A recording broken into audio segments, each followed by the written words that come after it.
condamner, de vous acquitter, vous sollicitez des circonstances atténuantes. Au lobby libre, qu'est-ce que vous dites au tribunal? Qu'est-ce que vous demandez? À quel monsieur le greffier qui a en dernier mot la parole? Allez-y, parlez. Merci beaucoup, monsieur le président. Cette peine. Le docteur David Balangana est condamné pour 2 mois de servitude pénale, mais assorti du sursis pendant 1 année. Et donc, pendant 1 année, et s'il récidive, on va l'arrêter et il va purger ces 2 mois de servitude pénale. Donc, il va aller en prison.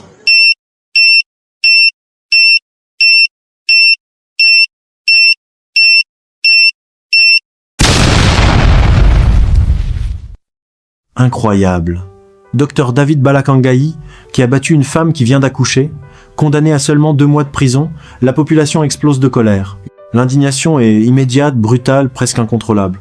Tout commence par une information qui circule à grande vitesse. Le docteur David Balakangayi, un homme censé sauver des vies, aurait levé la main sur une femme qui venait tout juste d'accoucher. Une femme encore fragile, affaiblie, vulnérable, et pourtant, selon plusieurs témoignages, la scène aurait été d'une violence choquante.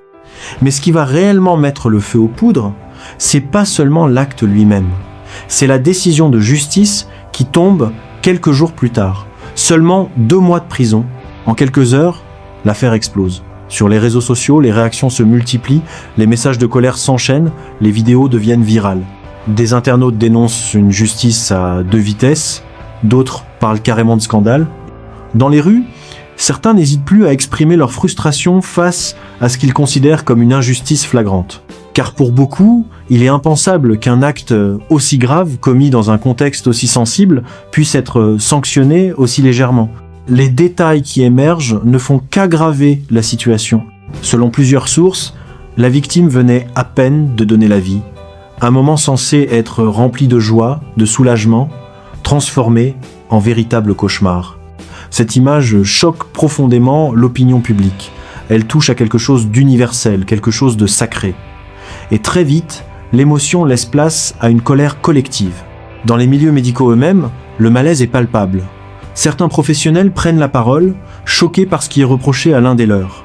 D'autres préfèrent garder le silence, mais reconnaissent en privé que cette affaire ternit gravement l'image de toute une profession. La confiance, déjà fragile dans certains contextes, semble ici sérieusement ébranlée.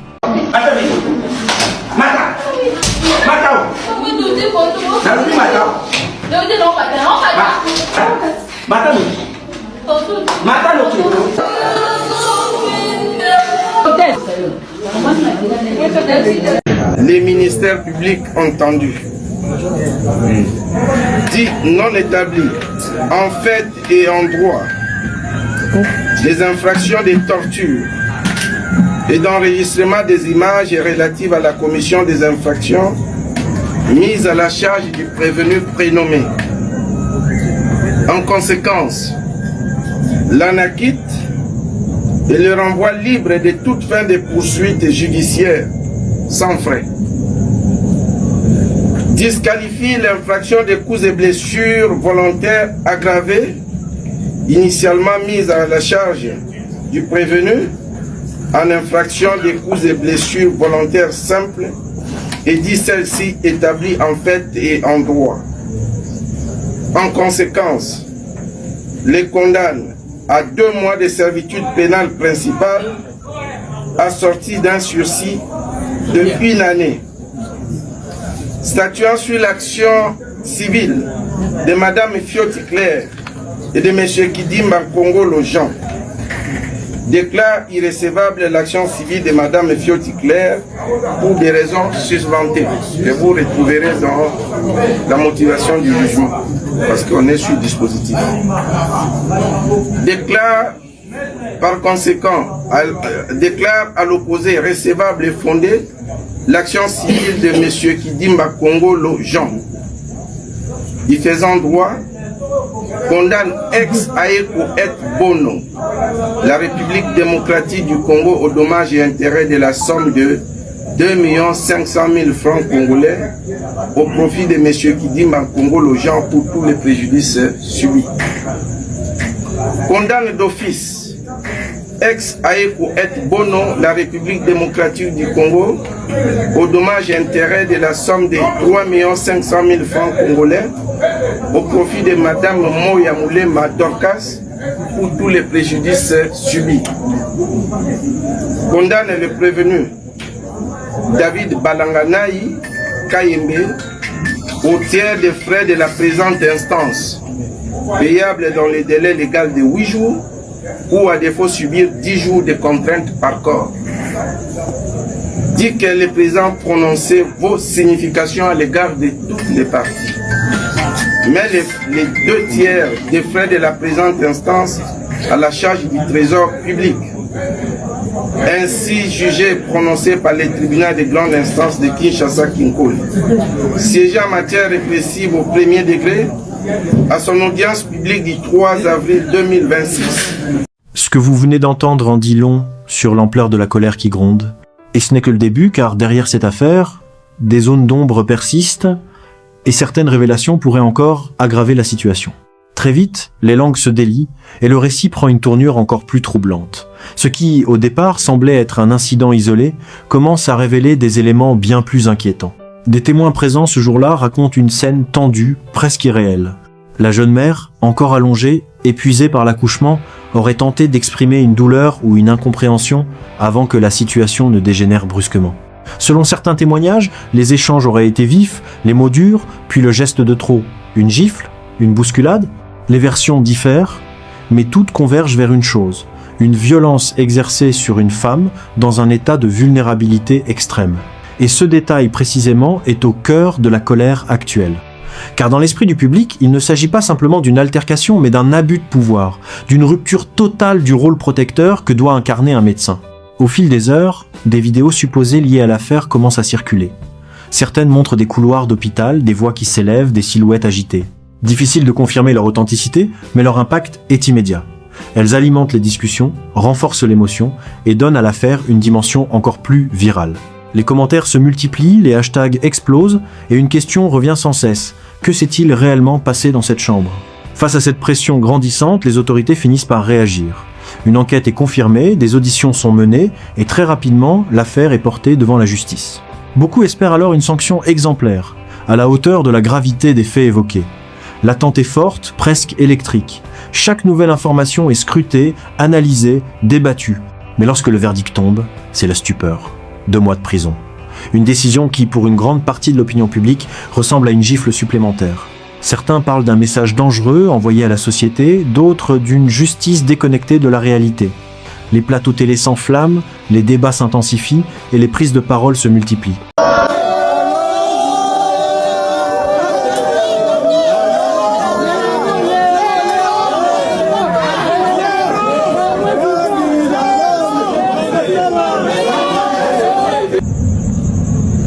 Disqualifie l'infraction des coups et blessures volontaires aggravées, initialement mise à la charge du prévenu, en infraction des coups et blessures volontaires simples et dit celle-ci établie en fait et en droit. En conséquence, les condamne à 2 mois de servitude pénale principale assortie d'un sursis de 1 année. Statuant sur l'action civile de Mme Fioti Claire et de M. Kidimba Kongolo Jean, déclare irrécevable l'action civile de Mme Fioti Claire pour des raisons susventées que vous retrouverez dans la motivation du réseau, parce qu'on est sous dispositif. Déclare par conséquent, déclare à l'opposé recevable et fondée l'action civile de M. Kidimba Kongolo Jean, du faisant droit, condamne ex-Aeku et Bono, la République démocratique du Congo, au dommage et intérêt de la somme de 2 500 000 francs congolais au profit de M. Kidimba Kongolo Jean pour tous les préjudices subis. Condamne d'office ex-Aeku et Bono, la République démocratique du Congo, au dommage et intérêt de la somme de 3 500 000 francs congolais au profit de Mme Moya Moulé Matorkas pour tous les préjudices subis. Condamne le prévenu David Balanganaï Kayembe au tiers des frais de la présente instance, payable dans le délai légal de 8 jours ou à défaut subir 10 jours de contraintes par corps. dit que le président prononcé vos significations à l'égard de toutes les parties. Mais les 2 tiers des frais de la présente instance à la charge du trésor public. Ainsi jugé prononcé par...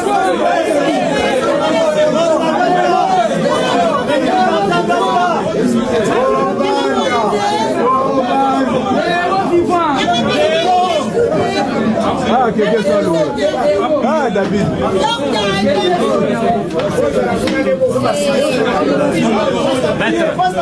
Et l'histoire d'abord l'éternel. Maître.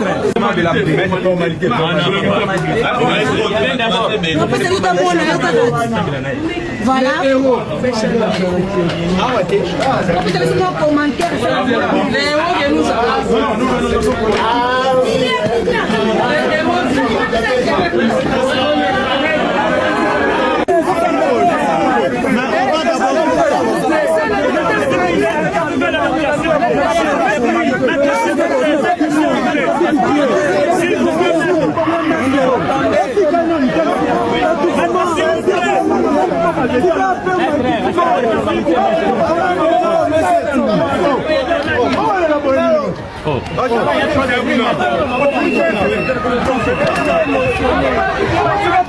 Ce que vous venez d'entendre reflète parfaitement le climat actuel. Une tension extrême, un sentiment d'incompréhension généralisé. Mais au-delà des réactions, une question persiste. Comment en est-on arrivé là? Et surtout, pourquoi une telle décision? En creusant davantage, certains éléments commencent à émerger sur le profil du docteur Balakangayi, un professionnel décrit par certains collègues comme compétent, expérimenté, mais aussi parfois autoritaire, voire impulsif. Des rumeurs circulent sur d'éventuels comportements passés, jamais réellement signalés ou sanctionnés. Rien de officiellement confirmé, mais suffisamment pour alimenter les soupçons et renforcer le malaise. Du côté de la victime, le silence initial laisse progressivement place à des témoignages indirects. Des proches évoquent un choc profond, une humiliation difficile à surmonter. Ce qui devait être l'un des plus beaux moments de sa vie s'est transformé en traumatisme. Et cette réalité, de plus en plus relayée, ne fait qu'amplifier la colère du public. Dans certaines villes, des rassemblements commencent même à s'organiser, des pancartes apparaissent, des slogans sont scandés et une revendication claire se fait entendre, justice pour la victime.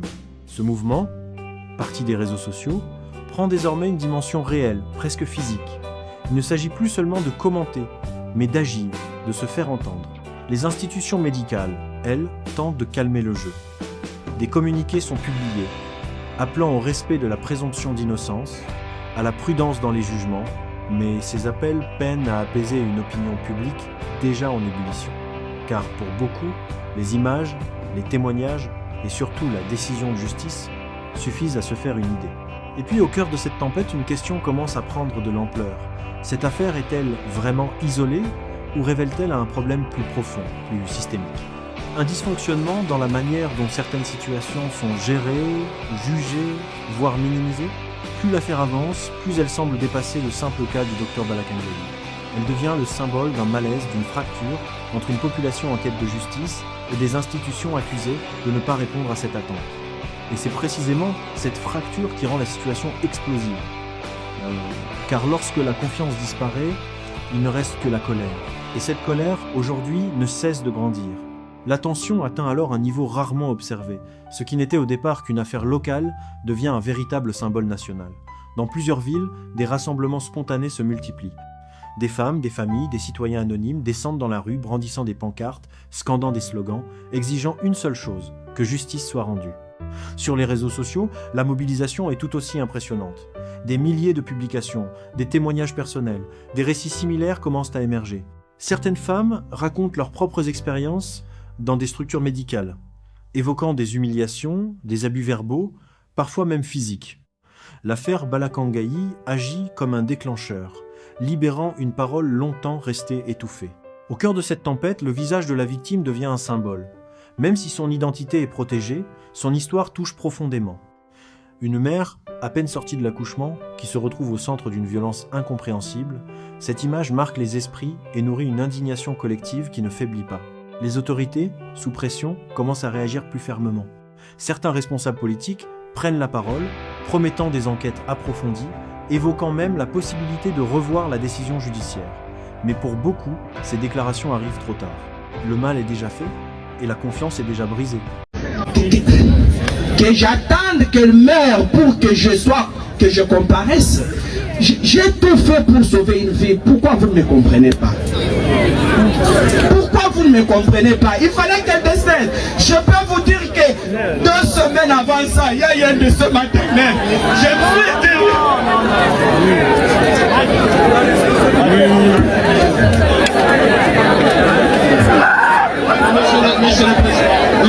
suis cette peine. Docteur David Balangana est condamné pour 2 mois de servitude pénale, mais assorti du sursis pendant 1 année. Et donc, pendant 1 année, s'il récidive, on va l'arrêter et il va purger ses 2 mois de servitude pénale. Donc, il va aller en prison.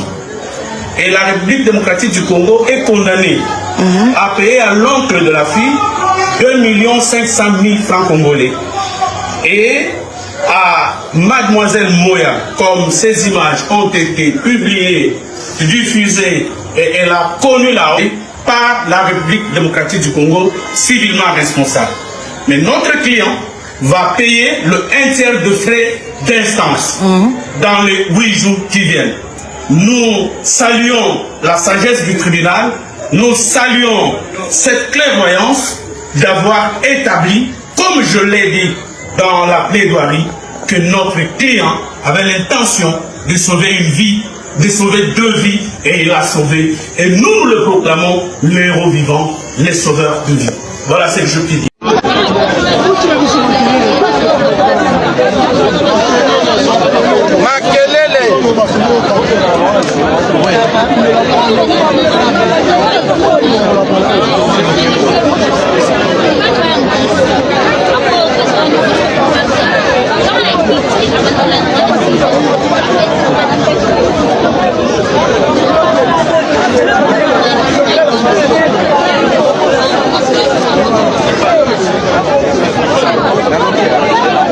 Docteur Oboye Bani, on fait la quartier. Deuxième chose,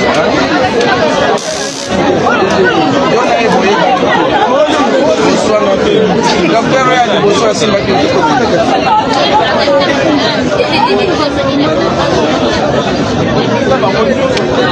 dans laquelle changer évidemment à zone de soupe. Il y a mis l'épée à communauté condamnée.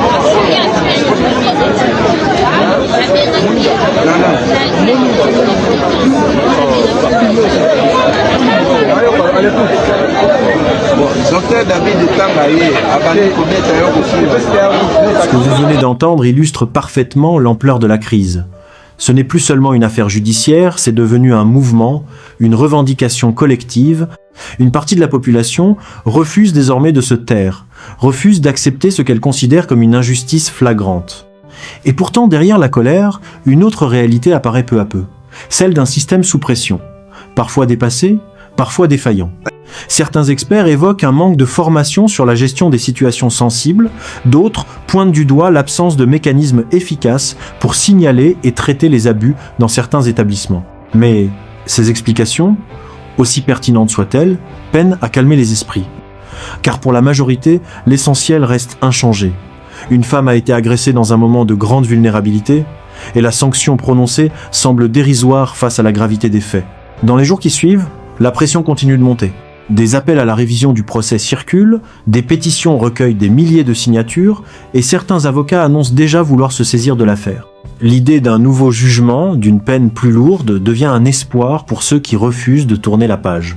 Cette affaire, désormais, dépasse largement les frontières d'un simple dossier judiciaire. Elle interroge sur la place de la dignité humaine, sur la protection des plus vulnérables, et surtout sur la capacité d'un système à rendre une justice perçue comme équitable.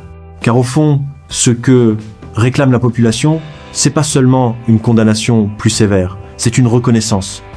La reconnaissance de la souffrance, de l'injustice et du sentiment d'abandon ressenti par beaucoup. Et alors que les débats continuent, que les tensions persistent, une question reste en suspens, lourde de sens. Cette affaire marquera-t-elle un véritable tournant? Ou finira-t-elle, comme tant d'autres, par être oubliée avec le temps? Une chose est certaine, le silence, lui, a été brisé.